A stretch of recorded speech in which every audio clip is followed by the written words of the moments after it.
now going to go into the trend report, the wellness, and I'm glad that I segued that way because mental wellness for everybody is so important in this day and age. So please help me warmly welcome to stage Christy Tawii as they give us the trends on wellness. A round of applause, please.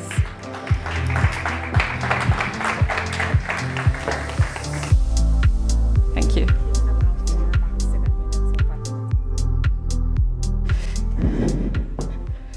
Morning, everyone. It's great to be here. So I'm Christy, and I'm from Euromonitor International. So we are a global entity that... I'm so sorry. Okay. I hardly ever do this. I promise you can still have a time. I'm not buying into a time. We are having a sustainability walk. My apologies, and I forgot to announce that. If you are interested in going to the sustainability walk, please find Tanya. She's over here, or let everyone find Tanya. It starts, we'll meet at 2 o'clock in the Western, and we'll finish at 4:15 at Cape Grace Hotel. I'm just letting you know the time so that it doesn't clash with any of your travel times. Space is limited, so we can only take 5 more people, so it's first come, first serve. I do encourage you to do it. My apologies, I forgot to announce it. Please restart her clock. Thank you. Over to you. Thank you. As I was saying, I'm from Euromonitor International, and we are a global entity that provides insights. So basically what we do is we provide businesses with informed data-led decisions for across industries. So without wasting any time, so today I will be sharing some of the insights that are coming from our latest research. So we'll look at the key trends that are driving wellness tourism. Then we'll also look at travelers' behavior, and then we'll round it off to say, what does that mean for Africa? Before we start, I actually want to ask a show of hands. How many of you here in the past 12 months have taken a wellness-focused trip? Yoga retreat, digital detox? Okay, so we have people that are actually part of the trend. So let's look at the bigger picture. So I can't just talk about the trends without looking at what is the overall performance when it comes to tourism spending. So as we can see, global international tourism spending, it keeps getting stronger. And that is why we are actually estimating that by the end of 2025, we're going to have sales reaching 5.5 trillion. And of course, there are conflicts there and there. We've got conflicts, we've got economic issues such as inflation. We've got, I think we cannot mention Trumponomics. Yeah. But overall, the outlook is actually positive. In most markets, there is great growth expected. So in terms of spending, it's driven by domestic spending, but even though domestic spending drives the sales, the average spend per trip is still very low. We're looking at about $200 versus the international one that is like over $1,000. But across the markets, everybody is focusing on increasing the number of volumes, but then there is a value opportunity in terms of offering high value and meaningful experiences, which is why we estimate that there is, from now until 2030, there's actually a 1.1 trillion opportunity across the travel value chain. And travel operators that actually align their strategies with the evolving traveler profiles have an opportunity to get a pie, a piece of the pie of this opportunity. So where is the growth coming from? It's right before you, you're looking at the top categories that are performing. And you can see that a lot of it is drawing emphasis on sustainability, wellness, and cultural immersion. So you can see that your medical tourists, spas, and all of that are on top of the list. So what does that mean? It means that a lot of the travelers, based on the data, are looking for deeper connections with destinations that can offer eco-conscious wellness activities, and obviously wellness here is included. Now, another factor that we cannot talk about, technology. Yes, it's a disruptor, but at the same time, it's also an enabler that is helping travel operators to actually design, let me say, personalized, values-driven, and seamless experiences. So which is why you can see that we are estimating 3.6 trillion bookings will be done online by 2029, which accounts for about 73%. And it's not surprising that tools such as Gen AI are being used, and this is to curate like relevant or recommendations for travelers. So let's dive into wellness tourism. So when tourists arrive in a destination, where are they spending their money? So what the slide before you is actually looking at in-destination spending, in-destination spending, and this relates to activities. Apologies, I just noticed an error there. It's not 3.1 billion, it's actually 3.1 trillion. So as you can see, the main culprits, the usual culprits where tourists are spending their money is obviously food and dining, and then we've got shopping. Then if you look at wellness and experiences, small percentage, but when you look at it in trillion-dollar terms, it's actually a big number. But that also shows that there's an opportunity there. Then, if we are talking about value in terms of where people spend, I think there's a need to understand why people are spending and what it's pulling them to come to here or wherever they're going. So we looked at what is driving wellness tourism, what are tourists looking for when they come to wellness tourism? As you can see, you see that we've asked as part of our global survey, where we ask, like, when it comes to health and wellness, what are you looking for? As we can see, again, it all factors down to experiential immersion, and then it also factors down to things that are related to well-being, whether it's emotional, even spiritual. So it's not surprising that you see people are interested in yoga, sleep aid, spa visit. So all of this are obviously driving wellness. So I will now trickle down to looking at what is being implemented. What are the trends that are actually being implemented across wellness destination from Thailand to Portugal to Dubai? Definitely the one thing that stands out is obviously personalization. As I say, it's becoming more personalized, especially that the traveler profile is diversifying. So we're seeing them doing a lot of things that are actually being more tailored to the travelers. As you can see, you've got tailored programs using AI. They're using a lot of wellness diagnostic. You've got DNA and biometrics. I think as an example, when it comes to biometrics, Sixth Sense has something around sleep where they're using wearable biometric, what is it? What is that thing?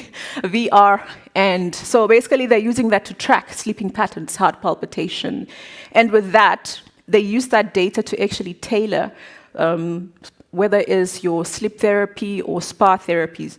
Then obviously we talk about technology. Yes, technology, the future of travel is going to be tech-enabled. And that is why we're seeing that digital tools are being used to deliver wellness. People are using smart ports, VR meditation, and all of that. Then holistic environments, we're definitely seeing that a lot of their travelers, they want harmony. So from food to light to architecture, it's all about how does everything fit together. So let's look at the wellness ecosystem. So it's mainly split up into 3 categories: your spas, your medical tourism, and other wellness. Other wellness can be meditation, forest bathing, and all of that. Now, from a global perspective, we can see that spas dominate, followed by medical tourism, and then the others. Now, if you look at Africa, you can see that majority of the spend or the value spend is coming from spa. So this is mostly influenced by the hospitality spa model. So this actually indicates that there is an opportunity for us to diversify and not just be very much dominated by spa, because Africa has a lot to offer. So, what do I mean by Africa has a lot to offer? I think they're good. What's standing before you is that they're very good examples of showing how different players across the region are actually implementing the global trends. I think one good example that I can give is the one and only Ngunya House in Rwanda. What they've done is that it's based on a tea plantation and also a national park. And what they're doing is that they're offering, forest bathing. They're offering tea, infused nutrition. They're also offering Rwandan healing practices. So from what I remember top of my head is that they actually been recording a 15% year-on-year growth, bookings repeat, because of this. So it's actually show that personalization through deep nature and heritage has opportunity.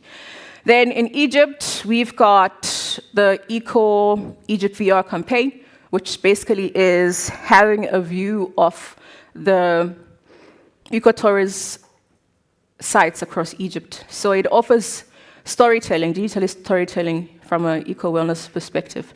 Then obviously Morocco, they've been historically focused on spas, but they're actually diversifying into other things such as desert wellness. So, question is, we've got all of this, and this is my favorite part of the presentation. So, we know that the landscape for travel has changed. It's a complex, different pieces. It's not the same as it used to be a few years ago. People's priority have changed. And at Euromonitor, we've actually identified 8 profiles. I don't want to dwell too much into it in terms of the definitions, but I'm happy to share definitions later whoever's interested. But these are the profiles that we've identified, and this is based on results from a Voice of the Consumer, where we spoke to 40,000 people in 40 countries across the world. And each of these profiles present an opportunity and present insights into who are they. The question is, let's look at where they are. So the slide before you actually looks at the top 5 profiles by region. So this is what, let's say if Christy is from Middle East Africa, as much as a large part of what I'm looking for is maybe wellness tourism, 27%. It means that I'm also into luxury, I'm also into cultural tourism. So this draws us to one factor, that this is where segmentation is very important. In the case that it allows you to target your audience. Moving forward, again, I emphasize on the top growing categories being sustainability. And you can see that across the profiles, sustainability is increasingly becoming important. And I think we can't detach that from wellness tourism. And as you can see, a wellness worshipper, sustainability is very important to them. Then, of course, let's look at 8th generation. This is obviously the consumers of the future. Gen Z, I think across industry, everybody is actually looking at them because they have a lot of influence. So it's not surprising that 30% of them, they will still book in store. In store, I mean physically. As much as travel is human-orientated, it's still, I mean, we're becoming tech-enabled, but the human-centeredness still remains. And when it comes to wellness, Gen Z, who are wellness worshippers, 60% of them, over 60% of them are actually willing to pay more for relaxation. Again, they are also willing to pay. Over half of them are actually willing to pay for sustainable features. So that tells us a lot. Now, let me round off by looking at, so we've looked at all of these trends. What does this mean for Africa? So the reality is that global tourism will continue to grow, but Africa will still stand out as a key destination in terms of, it has a lot of opportunities that makes Africa a destination of the future. And if you look at global tourism spending, over the forecast period, yes, the global one is 5.4, but for Africa is a little bit higher than that. There's actually little more information in terms of dynamics that markets are different. So if you were to go to country level, you will see that the average growth can be actually bigger than that. But what I'm trying to say is that Africa has natural assets. We have the infrastructure, although we have challenges, and we have also the cultural depth to actually deliver wellness in its own authentic way. So if we look at where the opportunities are, again, I've highlighted there's a lot that's happening in the markets in Morocco. It's spa and heritage in South Africa. Medical tourism is big. Over 500,000 of people that come here are actually medical tourists. And obviously, this is because they're world-class facilities but are able to cater to that. In Kenya, as much as it's being led by safari, hybrid wellness stuff, it's also kind of like diversifying into other. So we're seeing a lot of opportunities and expansion into diversifying beyond the traditional areas where we've been focused on. So to round off, I guess we can see that in what I've discussed today, how do we action? What's the action that we need to take as an industry? First thing is that we can see that today's travelers, they want to feel something. So whether it's your virtual reality, meditation in airports, or anything related to sensory, well-being needs to be an experience. Then from mental recovery, from mental well-being, from stress, I think we're living in a world that's full of stress. It's very important, but then there is space for Africa to participate in this. Then last but not least, we can't just be focused on spa. I think there's a lot of opportunity to diversify, and it needs to be baked into the travel ecosystem and just expand. So to close off, travel is still a priority, and for Africa, Middle East Africa, there's actually a multi-billion-dollar opportunity. But again, the people that will be able to tap into this is those that align the strategies to the evolving traveler profiles. So I think I'll end here. Thank you.